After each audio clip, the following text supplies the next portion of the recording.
नमस्कार दोस्तों, आप सभी का स्वागत है।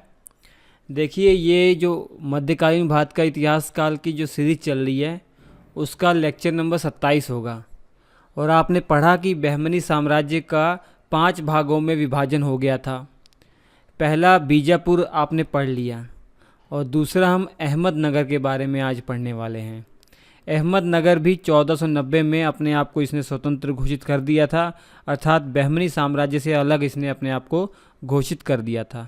और 1636 ईस्वी तक चला ये। 1636 में मुग़ल साम्राज्य ने अहमदनगर को अपने में मिला लिया। पूरी कहानी पढ़ते हैं, चलिए शुरुआत करते हैं। सबसे पहले तो देख लीजिए कि अहमदनगर के जो संस्थापक हैं वो मलिक अहमद हैं। अहमदनगर की स्थापना किसके द्वारा की गई है? मलिक अहमद के द्वारा की गई है। ये पहले बहमनी साम्राज्य के अधीन सूबेदार हुआ करते थे, लेकिन जो ही बहमनी शासक कमज़ोर पड़े इन्होंने अपने आप को स्वतंत्र घोषित कर दिया। उसके बाद ये आपको जानना जरूरी है कि अहमदनगर में जो ये वंश चल रहा था, इस वंश का क्या नाम है? जिस वंश से संबंधित मलिक अहमद थे, इस वंश का क्या नाम है? तो निजाम शाही वंश है। जैसे बीजापुर में आपने देखा तो आदिल शाही वंश है, वैसे ही निजाम शाही वंश है अहमदनगर में। और इस वंश की स्थापना किसके द्वारा? मलिक अहमद के द्वारा। हालांकि निजाम शाही जो टाइटल है वो मलिक अहमद ने यूज़ नहीं किया था, इसके बाद आने वाले शासक यूज़ करेंगे। और वंश निजाम शाही याद कर लीजिएगा। राजधानियाँ 2 रही, जुन्नार और अहमदनगर। जो मलिक अहमद है इसने पहले तो राजधानी जुन्नार बनाया था, लेकिन इसी ने अपनी राजधानी को ट्रांसफ़र करके अहमदनगर कर लिया था। ठीक है, तो चलिए देखते हैं प्रमुख शासक। सबसे पहले शासक तो मलिक अहमद ही हैं। मैप में आप देख लीजिए, अहमदनगर ये वाला क्षेत्र है अहमदनगर, जो आपका महाराष्ट्र वाला इलाका है ना, वहाँ पर मुख्य तौर पर ये फैला हुआ था। मलिक अहमद के बारे में बताया जाता है कि 1490 से 1509 तक अहमद सल्तनत के ये शासक रहे। ये शुरुआत में हिंदू थे, लेकिन इस्लाम धर्म इन्होंने कबूल लिया था। इन्होंने एक उपाधि ग्रहण की थी, निजामुल मुल्क। निजामुल मुल्क की उपाधि इन्होंने ग्रहण की थी। महमूद गवा को जब मृत्युदंड दिया गया था 1481 में, तो ये तो वजीर थे ना, तो इसके बाद बहमनी शासकों ने किस वजीर को नियुक्त किया था? वो मलिक अहमद ही हैं, याद कर लीजिएगा। महमूद गवा की मृत्यु के बाद बहमनी साम्राज्य का जो वजीर बना था मलिक अहमद ही बना था।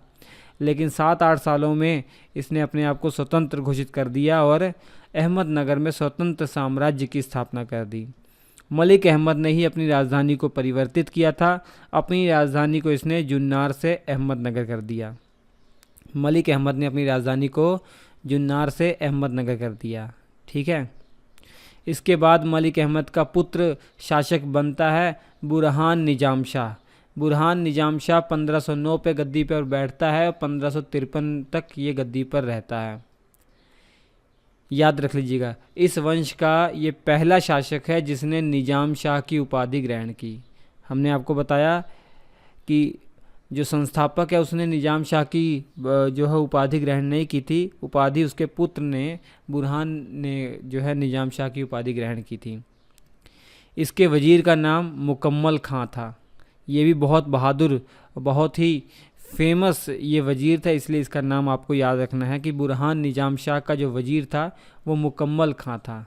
बुरहान निजाम शाह 1509 से लेकर 1553 तक गद्दी पर बैठता है। इसके बाद इसका बेटा आ जाता है, शासक बन जाता है। वो इसका बेटा जो था हुसैन निजाम शाह। हुसैन निजाम शाह 1553 से 1565 तक गद्दी पर रहता है। हुसैन निजाम शाह बहुत महत्वपूर्ण है क्योंकि चांद बीबी का नाम आपने बीजापुर में भी सुन लिया था। तो बीजापुर में आपने चांद बीबी का नाम सुना था ना, तो जो चांद बीबी हुसैन निजाम शाह की ही बेटी थी। हुसैन निजाम शाह की ही बेटी थी। 1662, ये 1562 दोस्तों, ये 1562 है। ठीक है, और ये 1565 है। 1562 में जो है हुसैन निजाम शाह के ऊपर अर्थात अहमदनगर के ऊपर बीजापुर, गोलकुंडा और विजयनगर, इन तीनों ने मिलकर अटैक किया और बहुत लूटा। इसी का बदला लेने के लिए इसने पहले ये समझ लीजिए कि बीजापुर, गोलकुंडा और विजयनगर, इनमें से तीनों में से सबसे अधिक रोल इम्पोर्टेंट रोल विजयनगर का था, सबसे महत्वपूर्ण रोल विजयनगर का था। इसीलिए हुसैन निजाम शाह ने विजयनगर से बदला लेने के लिए 4 ग्रुप बनाए। 4 जो है साम्राज्य थे, बीजापुर, गोलकुंडा, बीदर और अहमदनगर, ये चारों ने संघ बनाया और विजयनगर पर अटैक किया। 3 ही वर्ष बाद अर्थात 1565 ईस्वी में तालीकोटा का जो युद्ध हुआ था, जिसमें राम राय की हत्या करने वाला, राम राय का गला काटने वाला हुसैन निजाम शाह ही था। हुसैन निजाम शाह ने ही राम राय का गला काटा था। तो तालीकोटा का युद्ध इसी के टाइम पीरियड पर हुआ था। इसने भी बहुत इम्पोर्टेंट रोल निभाया था, क्योंकि 4 जो संघ थे उनमें से ये भी था। अहमदनगर, बीजापुर, गोलकुंडा और बीदर, ये 4 संघ ने विजयनगर पर अटैक किया था। विजयनगर का शासक सदाशिव था, आपको मालूम होना चाहिए। वो कृष्ण जो देवराय थे, उन्हीं का बेटा सदाशिव वो गद्दी पर बैठा हुआ था। हालांकि जो संरक्षक थे वो राम राय थे। संरक्षक के रूप में राम राय कमान संभाल रहे थे।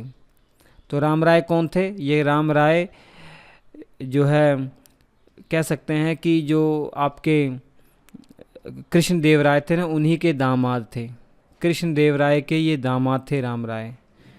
इन्हीं का सिर काट दिया गया था 1565 ईस्वी में तालीकोटा के युद्ध में। इस युद्ध को राक्षसी तगड़ी का युद्ध भी कहा जाता है, तंगड़ी का युद्ध भी कहा जाता है, राक्षसी तंगड़ी का युद्ध, ठीक है। और इसी युद्ध को बेनीहट्टी का युद्ध भी कहा जाता है। हुसैन निजाम शाह ने गला काट दिया था राम राय का। तो ये महत्वपूर्ण जानकारी आप नोट कर लीजिएगा।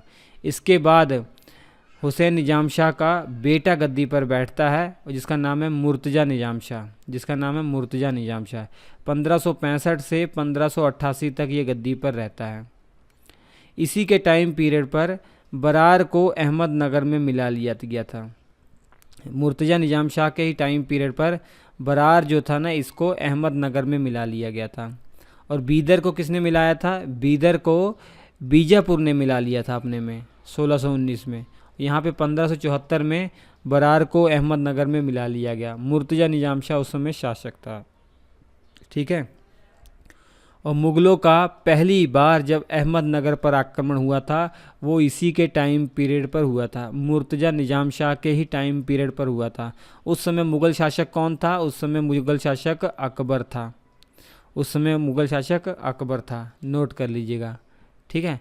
इसके बाद मुर्तज़ा निजाम शाह के बाद कई और शासक आते हैं, लेकिन उनके बारे में महत्वपूर्ण पढ़ने की ज़रूरत नहीं है। तो उसके बाद इस्माइल निजाम शाह के बारे में आप देखिए।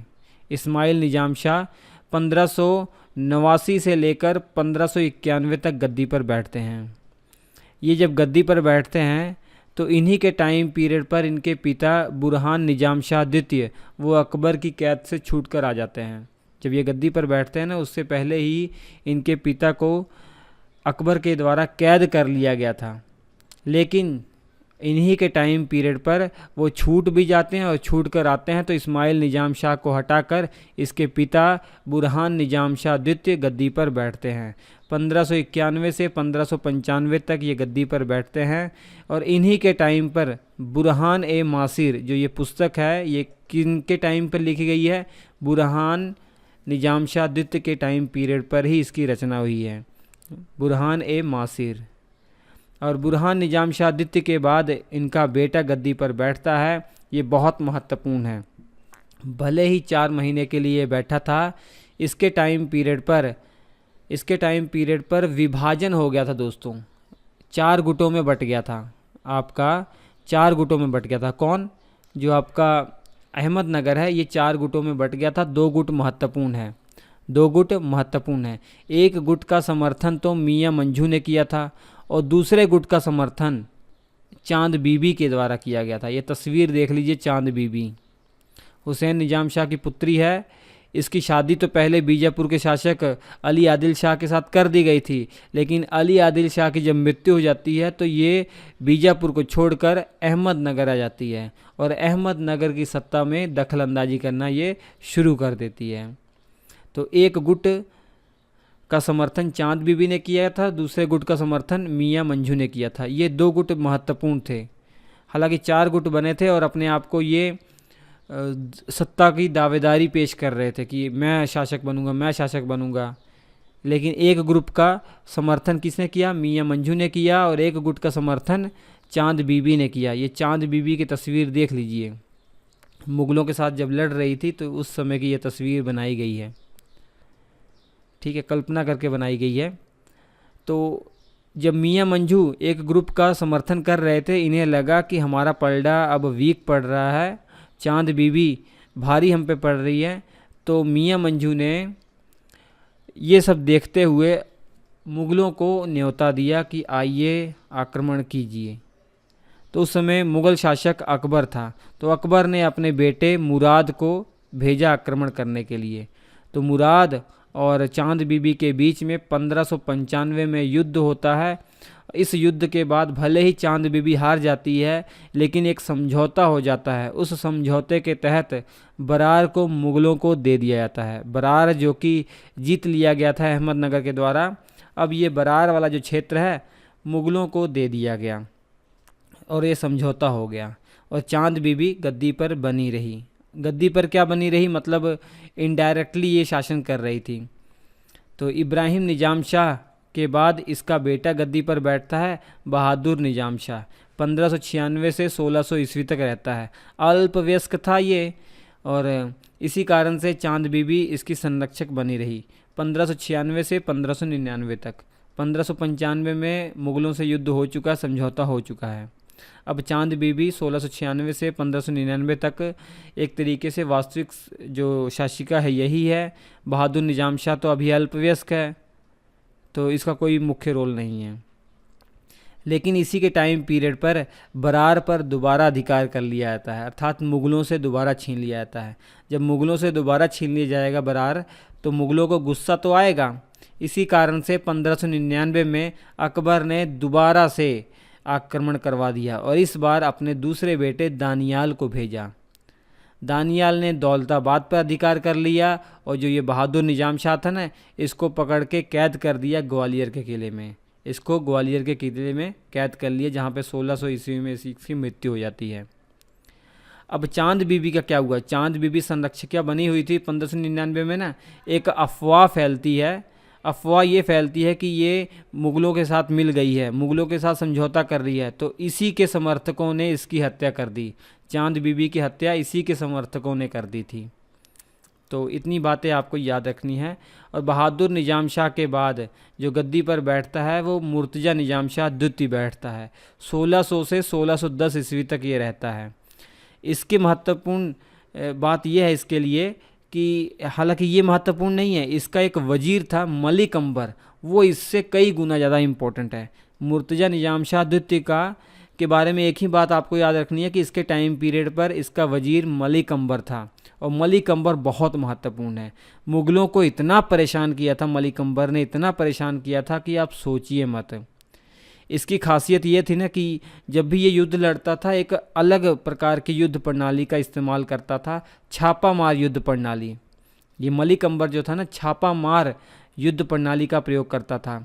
मतलब छापा मार बातों से आपको लग रहा होगा, इसी युद्ध प्रणाली को गुरिल्ला युद्ध प्रणाली भी कहा जाता है, कि अचानक ही हमला बोल देना। जैसे छापा अचानक ही होता ना, अचानक हमला बोल देना और फिर हट जाना, फिर देखना दुश्मन कमज़ोर है तो फिर अचानक हमला कर देना। तो भारत में छापामार युद्ध प्रणाली का जन्मदाता मलिक अंबर को ही माना जाता है। 1607 से 1627 तक अहमदनगर की सत्ता में इसने बहुत महत्वपूर्ण भूमिका निभाई थी, और अहमदनगर में इसने रैयतवाड़ी अर्थात जबती प्रणाली लागू की थी और जमींदारी प्रथा पर भी रोक लगा दी थी। डायरेक्ट जो टैक्स है वो जमींदारों के हाथों से नहीं, पहले जमींदार टैक्स वसूलते थे तब सुल्तान को दिया करते थे, नहीं, अब इसके टाइम पीरियड पर इसने बदल दिया, डायरेक्ट जो है वो सुल्तान के हाथ में टैक्स जाएगा। बस मिला जुला के यही आपको याद रखना कि रैयतवाड़ी, दक्षिण में रैयतवाड़ी जो प्रथा लागू की गई थी मलिक अंबर के द्वारा लागू की गई थी। मलिक अंबर मुर्तज़ा निज़ाम शाह द्वितीय का वजीर था। ठीक है, हालांकि मुर्तज़ा निज़ाम शाह तो 1610 ईस्वी में इसका कार्यकाल पूरा हो जाएगा, लेकिन ये 1627 तक अहमदनगर के लिए काम करेगा।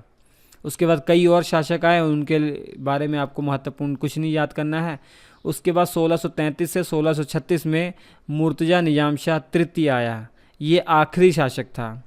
ये आखिरी शासक था। इसके टाइम पीरियड पर मुग़लों के द्वारा इस अहमदनगर को मुग़ल साम्राज्य में मिला लिया गया।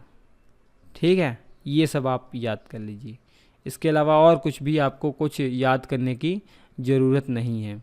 मलिक अंबर के बारे में याद कर लीजिए और चांद बीबी का जो रोल था वो याद कर लीजिए। बहुत महत्वपूर्ण है, बहुत आसानी से आपको याद हो जाएगा। दोबारा से वीडियो देखेंगे ना तो अहमदनगर के बारे में सारी चीज़ें आपको याद हो जाएंगी। तो चलिए हम आपसे मिलते हैं अगले एपिसोड में। और इसके बाद आपको बरार पढ़ना है, बीदर पढ़ना है, गोलकुंडा पढ़ना है। एक ही वीडियो में कंप्लीट करा दूंगा। बहुत छोटे छोटे टॉपिक हैं वो। ठीक है, चलिए नमस्कार। इसके क्लास नोट्स ज़रूर पढ़ लीजिएगा श्री एजुकेशन ऐप से, बहुत महत्वपूर्ण होंगे।